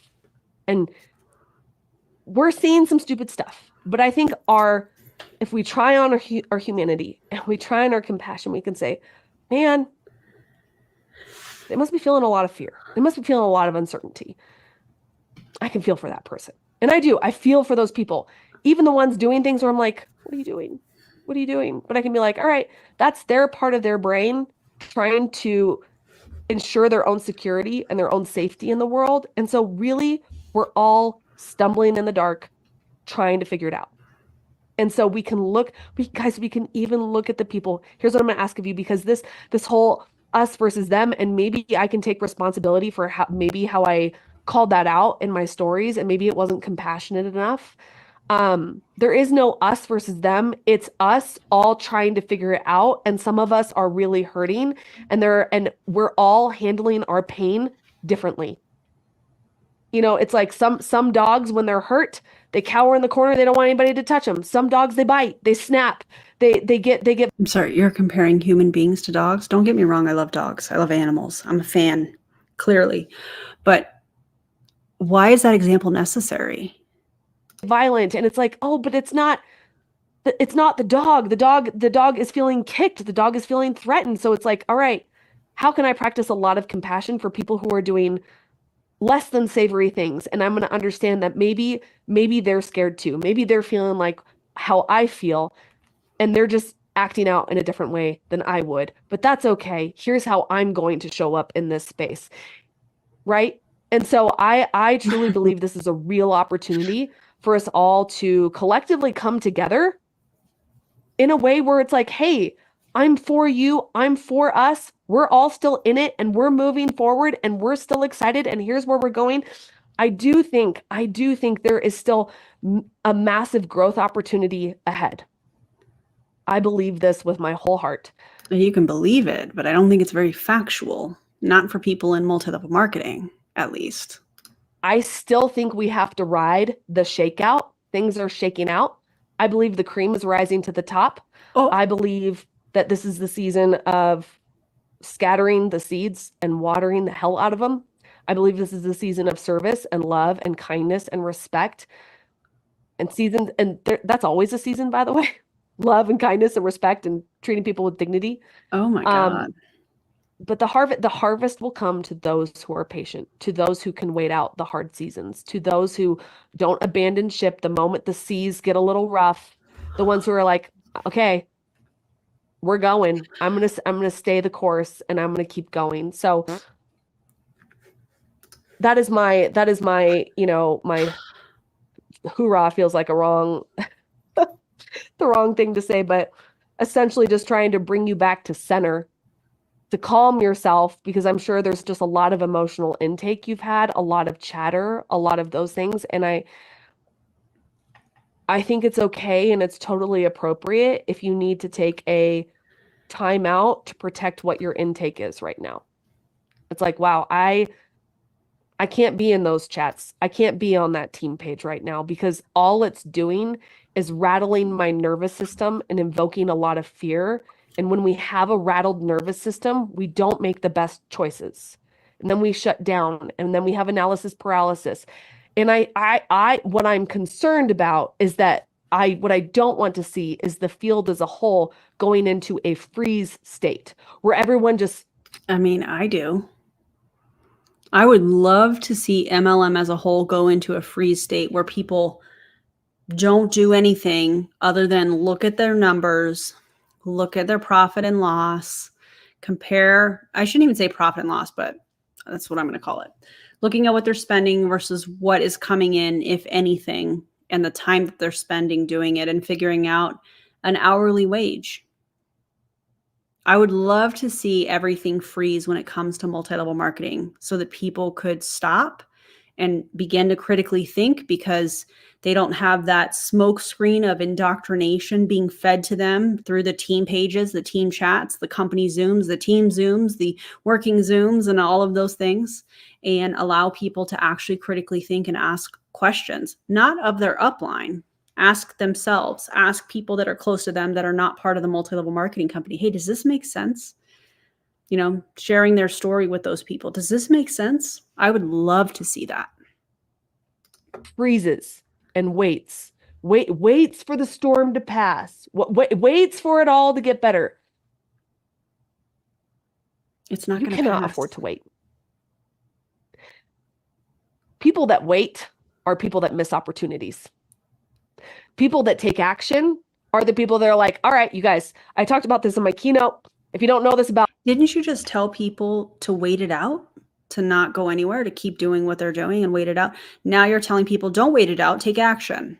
Which is it, Kristen? bison versus cows. So cows, Oh when my they see a God. storm, they all just huddle together. And they're like waiting for the storm to pass. They're like, just wait. And they're just wait, frozen. Bison, freaking bison, they see the storm and they're like, all right, the fastest way to get on the other side is to go through it. So they actually charge the storm. They turn towards the storm. And actually, it's kind of funny. Cows don't just stand still. They actually run away from it. So eventually, like, the storm catches up with them, and then they're under the storm a lot longer. But a bison sees the storm, and you guys, you've seen the storm. We're there. Here it is. Here's the storm. So I'm asking you all, are you all willing to put your head down and face the storm, charge through it, and we're going to get to the other side? I promise you we will. But this is a gritty, resilient season. This is when I believe the real leaders are going to rise, and both at the corporate level, at the field level, in the coaching space, like how you see other people leading you. So it's that seems a little self-serving there. Let me talk about myself. You know, I'm different than other MLM coaches. You're not, Kristen. You're not at all. I'm inviting you to charge with me, to be a bison, and we're going to charge through this storm. We're going to get there together. My phone is going crazy, or my Apple Watch is going crazy right now. So if you're in this with me, I'm delighted. I thank you for giving me your time. I hope this has served you. I hope it's calmed that part of you that feels scared and anxious and those things. I would just ask you to exercise your discernment. If it doesn't feel right, trust that. And get out of multi-level marketing. If you're feeling some type of way, if your gut is telling you something is not right, this doesn't feel right, if what's stopping our company, if you're a part of multi-level marketing and you're not one of those 3 that I've included in the thumbnail and that we've talked about here, if you're in an MLM company, not part of those 3 that I've mentioned, and you should be asking yourself, why do I think, or why is my upline or the company telling me that our company is protected? If they did it to these companies, and Rodan and Fields has been around for a very long time, if they can do it to that company, what's stopping the company from doing that to you, the company that you're a part of? You should be asking those questions. You should be listening to those, something doesn't feel right in the pit of my stomach moments. You should be listening and acknowledging the red flags that you're seeing and that you're going to continue to see, because I do think that this is part of a very big awakening of people in multi-level marketing. Not what Kristen wants to happen, but I think that there's going to be an influx of people that are looking for information about these 3 companies in particular, and other people in multi-level marketing, I do believe, will be watching videos from the anti-MLM movement, trying to make sense of what's going on. And in that, there's going to be a lot of people that leave multi-level marketing. I think people are waking up. I do. And I think that that's great. And also what DC said, don't silence your gut. Don't silence your gut. If something doesn't feel right, something is not right. If it feels like someone's promising you something that's too good to be true, and get out of multi-level marketing. Okay. Your fear brain is responding instead of your rational frontal lobe that makes logical decisions, take a pause, take a breath, and ask yourself, wait, hold on. Is this right for me? Maybe, I don't know. But What she's talking about here is when people are trying to recruit people that are a part of the 3 companies I've already mentioned. Listen, stop yourself, think about it. Is this really right for me? Solid advice, Kristen. And by the way, that's sarcasm. here's what I do know. Here's what I have absolute certainty. You're going to be fine. You are learning invaluable marketplace skills. No matter what is happening with this industry, we are adapting, we're changing with the times. I really believe that we're only going to be making this business model more lucrative, more advantageous, and more appealing to the generation behind us who is. You have got to be kidding me. You are not going to make multi-level marketing more appealing. I'm a Gen X, as I've talked about many times, to millennials, to Gen Z, to Gen Alpha. Absolutely not. I feel like as generations go by, the generations get louder. And I just had this conversation with Mia and her friend. I'm like, what do you guys call multi-level marketing companies? Pyramid schemes. That's what these generations are calling them. So you're not going to be able to make multi-level marketing companies that these generations refer to as pyramid schemes look more appealing. Absolutely not. Gen Z. They were born with a phone in their hand. They love sharing stuff. And they also love research, but you're not going to mention that, are you? Those generations, because they have the phone at their fingertips, they know how to research all of this stuff. And they're incredible at it. Kristen, are you for real? They're watching us. I'm getting texts from people that aren't in this industry, and they're like, dude, what's going on? I'm like, listen, we're having a moment here. Can you look the other way while we're going to sort ourselves out. But like, oh no, we're shining a spotlight on this. Yeah, no. Can you look the other way? Absolutely not. No. like, can you not look at us in this time right now? But people are watching. So how you talk about others, how you talk about the industry, how you talk about their companies, I would say, don't even talk about the people who aren't doing it well. Ignore them. Don't give them attention. Just be like, here's who we are. Here's where we're going. If you want to do it with me, let's go. And I'm going to teach you these invaluable marketplace skills so that no matter what happens in this business, no matter what happens with this company, you've been paid to learn marketplace skills. No other place do you get paid to become more valuable in the online space while you're learning. Period. I don't think that that's true. Do you guys, can you all think of an example of somewhere where you learn skill sets to be more valuable and get paid for it and become more valuable in the online space? Can y'all think of anything? I don't know. Just comment below some things, if you will. Boom, end of story. All right. So if you're all ready, someone's like, I need a glass of wine. Cool. Oh. I'm just trying to see if there's any other questions I want to answer. I haven't really looked at the webinar chat, but you guys are all just really wonderful. I see you, Monica. Sorry. Ooh, I'm sorry. I have a head cold. I'm sorry. That was really gross. My sniffly snot. I'm sorry. Good. Tell me how you're feeling now. Why are you hiding your eyes? Maybe it's just because Sure, she's Vicky, looking you can down. go ahead and ask the question. Oh, we're asking Okay. questions. Validated. Better. Hashtag be the Bison. Let's go. Oh my God. Uplifted and calm nervous system. Good. That's what I wanted. I wanted you all to feel grounded. Okay. Grounded. Then go mostly meditate. Grounded with yourself. Then go meditate. Go journal. Go do whatever it takes for you to step away from multi-level marketing to ground yourself. Go phone a friend. Go have a wonderful meal. Go make yourself a meal. Oh man, this is wild. Where you're not outsourcing your sense of stability to things outside of you that you cannot control, because you can't control your company, you can't control the economy, you can't control compensation plan, but everything that is in your control is. Exactly. Because they're not their own boss. They're not a business owner. They're not an entrepreneur. You're asking them to hang on and to breathe, and you're telling them that they're okay and they're part of multi-level marketing, the most volatile, what is the word I'm looking for? Sustainable business model. When I say business, I'm talking about the multi-level marketing company, not the individual distributors. Right here. Okay. Should I be in more than one company now? No.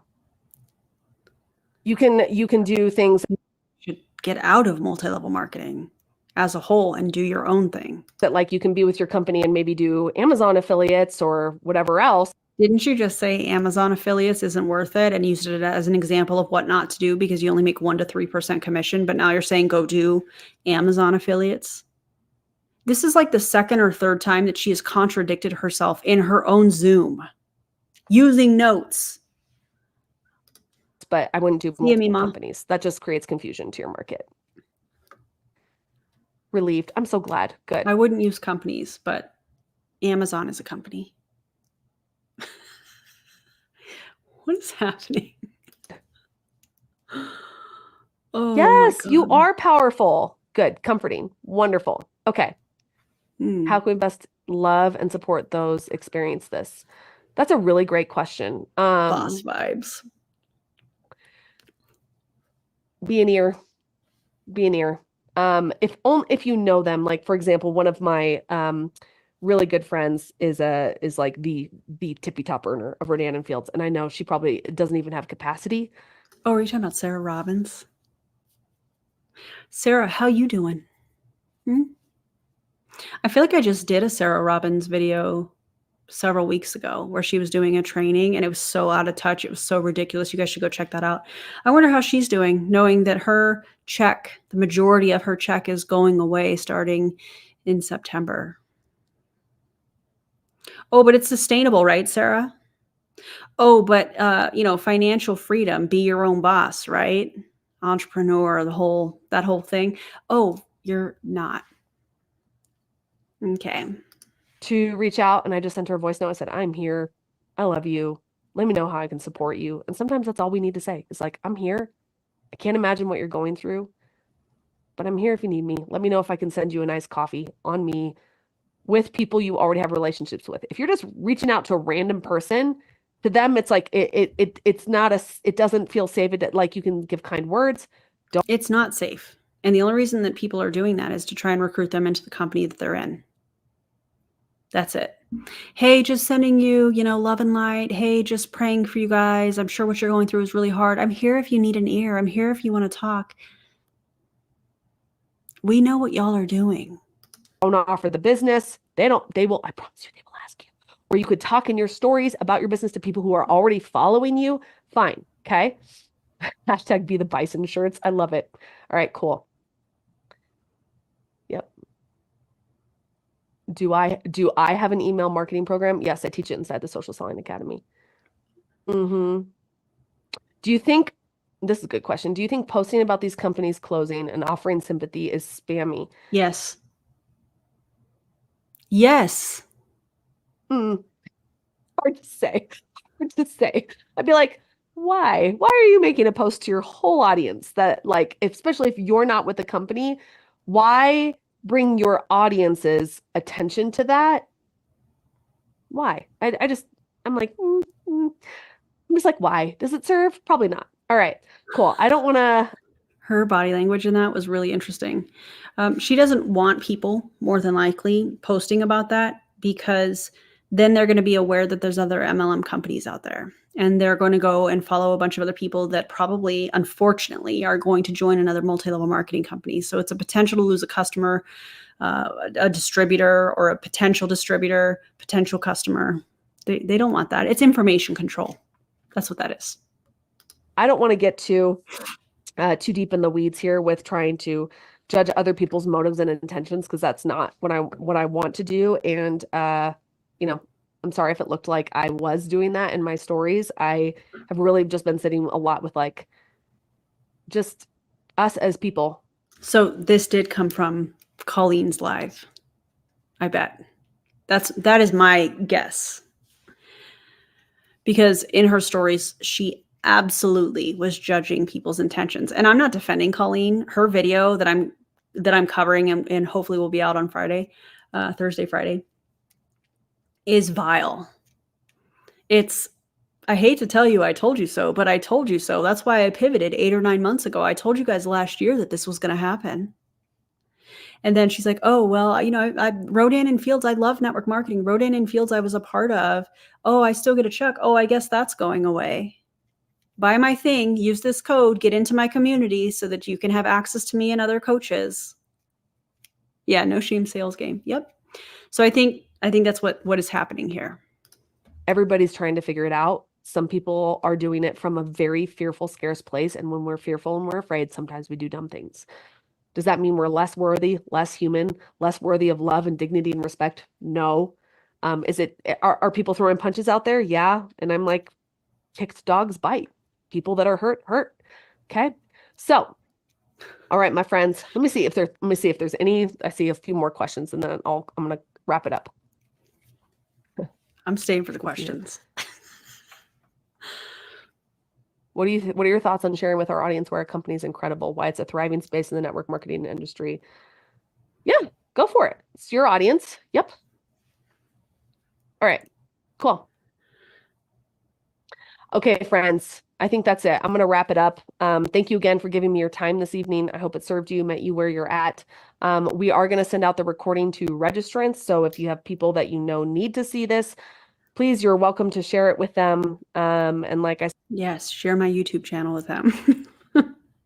said, if any other creators want to react to this, just message me. I'll absolutely send it to you. Thank you for letting me serve you. And I know times are tough, but you guys, be the bison, charge through the storm. The harvest is coming. Oh my God. The examples that these people See you next use. time.